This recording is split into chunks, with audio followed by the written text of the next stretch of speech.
The Orioles dropped their new City Connect threads on their off day. Uniforms paying tribute to Baltimore with the theme, "The uniform, like the city, has more to it than what you can see." The new slogan, "You can't clip these wings." The team said, "From the outside it looks black and white, but there's always more to the story." The unis are black and white at first look, but multiple colors pop on the sleeves and collar to represent this city's neighborhoods. The Birds will debut these Friday against the Rangers, and they're for sale, of course. One-time Baltimore resident and Towson Catholic product Carmelo Anthony officially announced his retirement from the NBA. This after 19 seasons, 8 in Denver. Melo did not play this current season. The 10-time All-Star leaves the NBA as the 9th scorer in league history. Melo made the announcement via social media, saying, "The time has come for me to say goodbye to the game that gave me purpose and pride."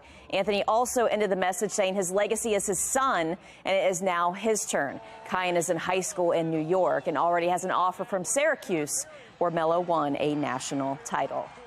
A change has been made to the Ravens' only home preseason game this season. They're meeting at M&T Bank Stadium with the Eagles slide today from Friday to now Saturday, August 12th, same time, 7 p.m.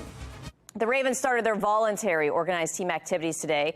10 practices on the field over 3 weeks. It is open to the media this week on Wednesday, when attendance takes the spotlight, specifically when quarterback Lamar Jackson decides to arrive to learn his new offense and see some targets like OBJ and Zay Flowers. Jackson was not there at the start of OTAs today. All right, taking a look at your weekend forecast in detail. Of course, Memorial Day weekend coming up through Saturday. Dry day, high temperatures in the mid-70s. Sunday, maybe a spot shower during the afternoon, and could see a couple of spot showers for Monday, Memorial Day, as well as we see a warming trend through the weekend. Friday for getaway, sunshine and pleasant, 72. 75, still dry Saturday, Sunday, 79. Again, there could be a stray PM shower and an early look at the Memorial Day planner. Of course, this could change. It's several days away, but it looks very summery. Can have some spotty showers, maybe even a thunderstorm in the afternoon, with high temperatures about 80 to 85. Thank you, Jonathan. Coming up on Fox 45 News, that's a 16-year-old case. New details investigators are revealing about the disappearance of Madeline McCann. And large gatherings are shutting down their businesses downtown. The calls for a family for help from Fells Point.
Large unruly crowd shutting down a Baltimore small business.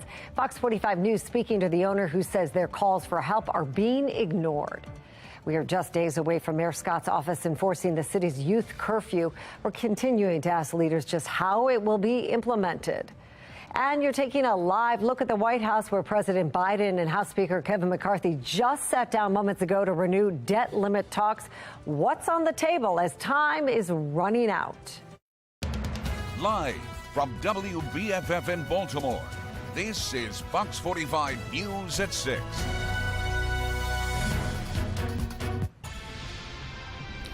And good evening, everybody. I'm Mary Bubala. Thank you for staying with us. Tonight, we are continuing our coverage on a city in crisis.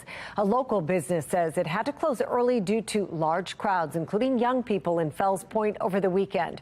Fox 45's Alexa Ashwell has the story and a video you're seeing first on Fox. The owners of a liquor store about a block away from where we are right now here in Fells Point have been expressing their frustration, saying large crowds have been gathering outside of their store since the pandemic. It's in fact why these gates are here at Broadway Square. They've been here since about that time. Well, the shop owners say this activity is continuing and it's impacting their business. Cell phone video captures a large crowd gathered near Broadway Market in Fells Point Friday night. Some people dancing on top of cars as the music blares from a loudspeaker set up right in front of Broadway Liquors. They bring their all kind of stuff and they're top of the car. They're dancing and doing all kind of crazy stuff. Owner Muna Karki says her employees called 911, and when their security guard asked the group to move, they wouldn't. They try to, make them to move from outside, but they're still there. The chaos, Karki says, kept away customers and created what they felt was an unsafe environment for their employees. The shop deciding to close early due to safety concerns and lack of business. The other people, like our regular customer, they are scared to come in because of the big crowd outside. We normally close at weekend 2 o'clock, but that day we close around 11:45. And that impacts your business? A lot. Broadway Liquors, a family-owned small business, has been here for 7 years. Unfortunately, this problem, Karki says, isn't new. It's been happening for a long time. It's every weekend, let's say, after the COVID. Large crowds and violence that sparked in Fells Point during the pandemic forced the city to take action, such as shutting down Broadway Square. To this day, Karki and other owners in the area say business has not returned to normal and it's impacting their revenue. Fox 45 News questioning police. A spokesperson saying the department never received a call from the area regarding a large disturbance. We also reached out to Councilman Zeke Cohen, who represents Fells Point, asking if he's aware of this activity, if he finds it concerning, and what, as councilman, he can do to help this business and others impacted. I hope, people will listen our small business owner voice and clean up the city more and help us and help others. Councilman Cohen acknowledged our questions. We showed him that video. Right now, we're still waiting on a response. Reporting in Fells Point, Alexa Ashwell, Fox 45 News. Well, over the weekend, another child is shot, a 15-year-old hit in the arm early Sunday morning. The wounded teen is the latest victim in a brutal string of violence impacting young people in the city. This year, 10 juveniles have been killed. That is a 50% increase from this time last year. Dozens have survived shootings, also up over 50% this year compared to this point in 2022. Well, in order to prevent these gatherings and improve juvenile safety in general, Mayor Scott is launching a new youth curfew. It is set to begin this upcoming Memorial Day weekend. Fox 45's Rebecca Pryor asking city leaders how this curfew will be enforced as details on the plan continue to remain up in the air. Yeah, we're now less than a week away, and yet there's still more questions than answers concerning the city's looming youth curfew. Tonight, even members of the city council saying it's taken too long for the details to be released. I think that with something like a youth curfew, it only works if everybody understands it. Councilman Zeke Cohen, among the many city leaders eager to learn more about Mayor Brandon Scott's plans for a citywide summer curfew.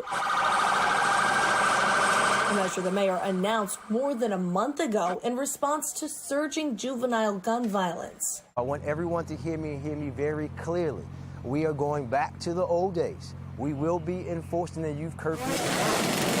But since then, how exactly the curfew will be enforced has been anything but clear.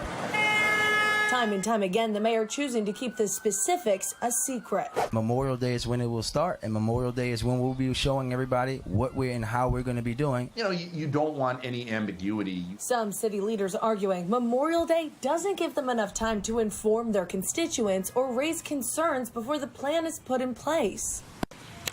I would have loved to have been engaged earlier on in the process. Cohen sits on the committee now summoning members of Scott's administration to City Hall this Wednesday. The agenda simply listed as a public hearing to discuss details of the youth curfew. Personally, to be honest, I have mixed feelings about reenacting the curfew. Cohen says he plans to question the effectiveness of the measure and whether or not BPD has the manpower to execute the controversial tool. BPD is strained, and so I question whether having police officers serving to escort children to curfew centers is the best use of our very limited law enforcement capacity. I think the number one question they should ask is enforceability.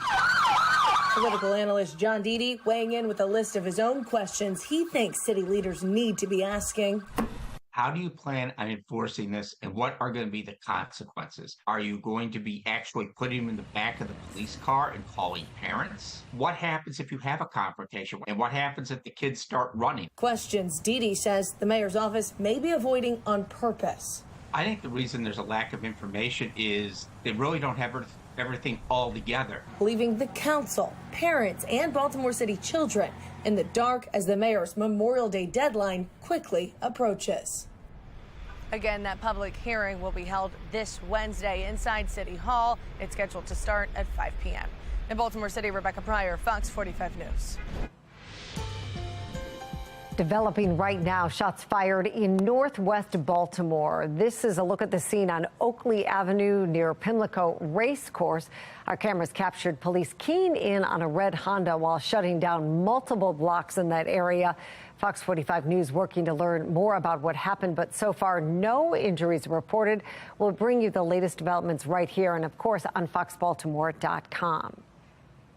Also developing, a former Baltimore police officer has been charged with child. Tucker is facing 9 counts of sex abuse of a minor, multiple child pornography charges, and more. The alleged abuse took place between 2011 and 2013, but Tucker was arrested just this afternoon.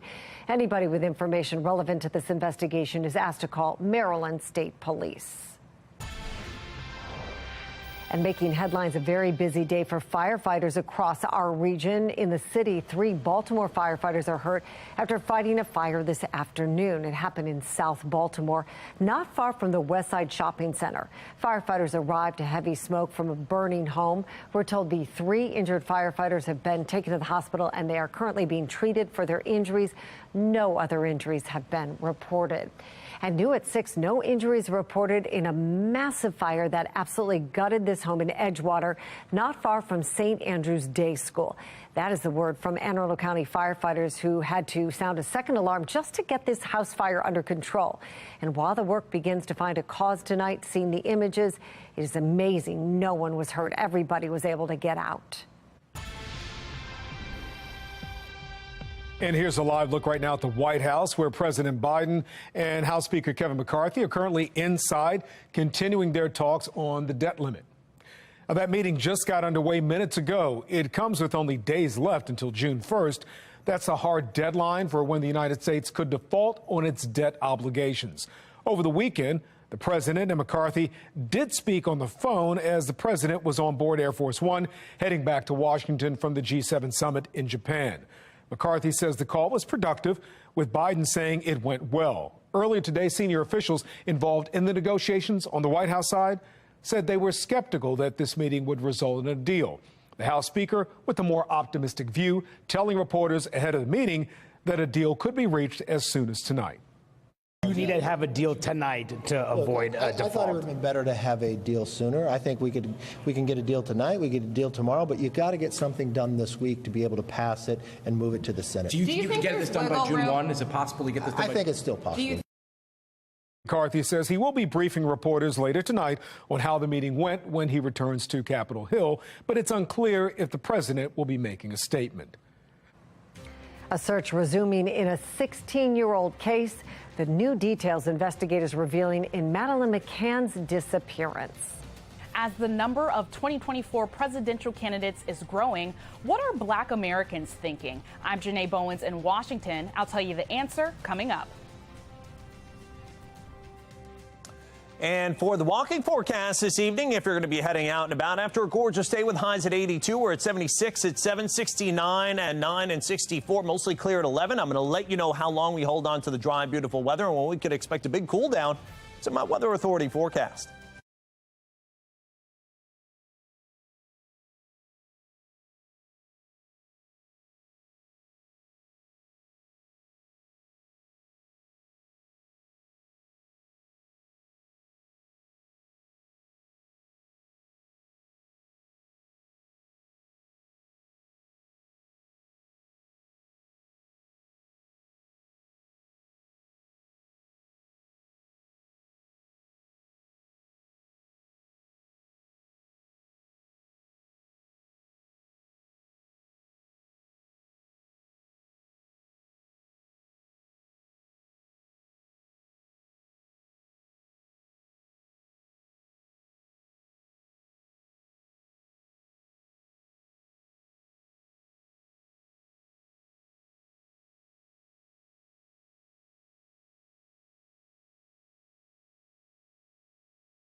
Taking a look now at the Fox Quad box. Top left, an Idaho judge entering not guilty pleas on behalf of the man accused of killing 4 University of Idaho students last fall.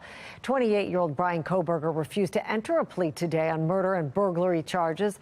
The trial has been set for early October. Kohberger could face the death penalty. Top right, Portuguese police say they will resume searching for Madeleine McCann, a British toddler who disappeared way back in 2007.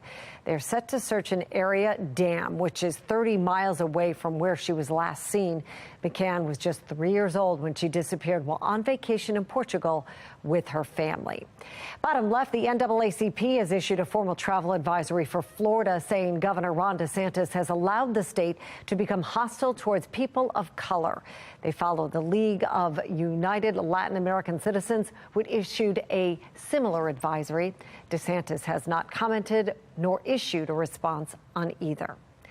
Bottom right, Facebook's parent company has been fined a record $1.3 billion for allegedly violating the European Union privacy laws. The European Data Protection Board says Meta has been transferring data from European Facebook users to the U.S. The company, which also owns Instagram and WhatsApp, is planning on appealing the ruling.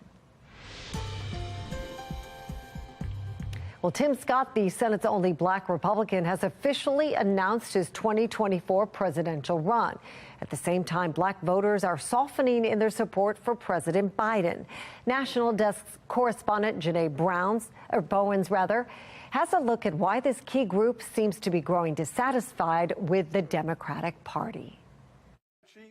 Senator Tim Scott is looking to make history again as the first black Republican president.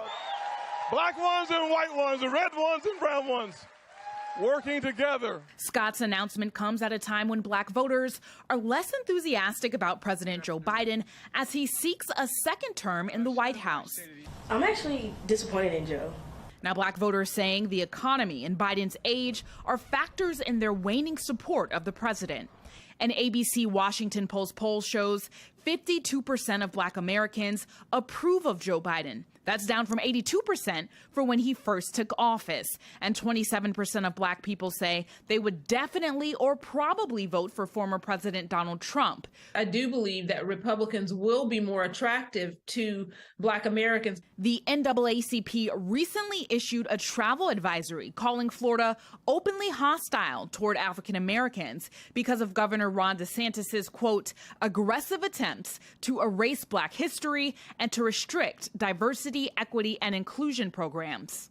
If the Biden administration actually has a record to stand on, then it is better for them to stand on it rather than to use a historic organization like the NAACP to do their bidding with this ridiculous political stunt. As support could be shifting, the president touts his legacy. With your voices and votes, I was able to fulfill my commitment to put the first black woman on the Supreme Court. A Democratic strategist tells me the president needs more messengers to tout his accomplishments for the black community. But it's clear black support for Republicans is growing. Exit polls show Republican candidates received 14% of the black vote in the 2022 midterms compared to 8% in 2018. Janae Bowens joins us live. Great to see you, Janae. With so many black voters identifying as Democrats traditionally, why does the Republican Party think it will be able to gain support from this group now? Well, Mary, part of the reason is that African Americans have been more socially conservative than other Democratic voters, with recent polling showing significant differences between black and other voters on issues such as abortion and gender identity. All right, Janae, it'll be an interesting election season. Thank you so much for joining us live from D.C. tonight. We appreciate it. All right, taking a look at our Mile 1 Taos cam and Toyota Shooter Harbor Sky Cam on our Fox Triple Cast this evening. Lots of sunshine mixed with a couple of patchy clouds. HD radar showing us our latest weather maker. What do you see? Well, not a whole lot. It's fair weather, high pressure, really a fair weather friend, if you will, bringing some really just gorgeous weather. It's been doing so all second half of the weekend. Today up to 82 degrees in the sun. Looks like it happens tomorrow as well as into Wednesday. Then a weakening cold front comes through as we work into Wednesday night, early Thursday, and that'll shave these temperatures down a bit, but still a lot of sunshine. Toyota Shooter Harbor Skycam looks great. 79 degrees, winds out of the east and northeast at 8 miles an hour, helping to bring the temperatures down late day a little bit, a couple of degrees. Humidity nice and low at 28%, dew points at 43 degrees, which is very dry air for this time of year. So we got the warmth, but we don't have the humidity. 79 degrees on this final week of spring, or at least unofficial spring, here in Baltimore. We're at 78 degrees at Cockeysville, 81 at Frederick. Temperatures in the 70s along the eastern shore after highs at 82 in Baltimore, 82 up at Westminster. We made it to 82 at Frederick, 77 at North Beach, 78 at Annapolis, and some 70s along the eastern shore as well. HD radar, again, the high pressure system pretty much smack dab almost overhead, giving us some beautiful weather. That will continue through the next couple of days, and then you work your way south and west. That's where you see the rain and the thunderstorms, even some severe weather and flooding potential, but that is miles and miles and miles and miles away from us. So sunshine, warmth there, the big blue H's I was talking about, the fair weather, high pressure. It's kind of double-barreled in nature, so a wide expanse of dry, nice weather continuing next couple of days. Notice the cooler weather to our north, kind of just hanging there. Looks like it's got eyes on us finally as the warmth begins shifting westbound on into Thursday and Friday. It's not going to be cold, but it'll be temperatures probably low to mid 70s instead of into the 80s like we've been seeing. So future scan overnight into early tomorrow morning, dropping quickly through the 60s. You'll need maybe a long sleeve shirt, but you'll definitely need some sunglasses tomorrow all day long as we start in the 50s, working through the 60s and through the 70s on into the afternoon. Probably highs about 75 to 80. Partly cloudy for tonight, 56, 78 for tomorrow with partial sun. Maybe bike to work, enjoy it.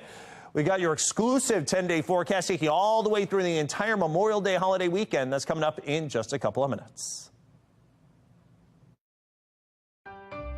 Weather Window, presented by the National Weather Desk. These are scud clouds spotted in Alabama last night. They certainly look threatening, and they're often mistaken for funnel clouds, but they're harmless. The term started as an aviation acronym that stood for scattered cumulus under the deck. And the water temperature is only about 60 degrees at Austin Lake in Michigan. That didn't stop these 4 deer from going in for a swim. For more content like this, follow the National Weather Desk on TikTok.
As New York City begins sending migrants to upstate counties, county officials are definitely feeling the pressure. Just last weekend, 2 counties declared state of emergencies, prohibiting businesses and homes from housing migrants.